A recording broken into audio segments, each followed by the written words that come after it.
Ini kita cara tips untuk menjahit melipat kerah Shanghai lebih praktis. Tekan, ini ditekan tengah jari tengah, jari ujung telunjuk ya sama jempol menjepit. Ini masukkan untuk mendatarkan di tepi kain keras. Jadi ditekan. Tekan gas, langsung, nggak berhenti. Biasanya orang yang orang main lipat aja begini,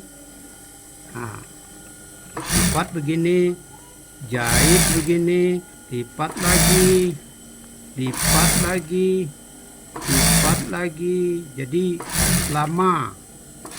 Ini kita tunjuk tipsnya praktis. Lipat aja gini, pas di tepi kain kerah.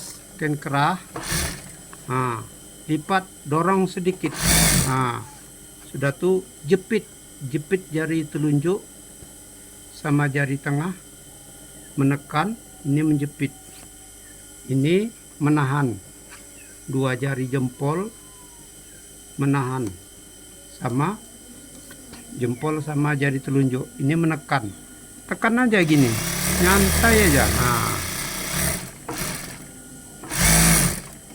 Simple, nggak payah, nggak rumit, praktis.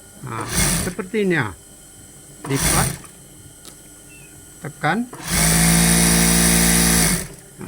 simple, cepat, nggak lama kerjanya. Lipat, tekan, ini jepitnya enggak dijepit ditahan, diulur jepitnya, dikendor, langsung.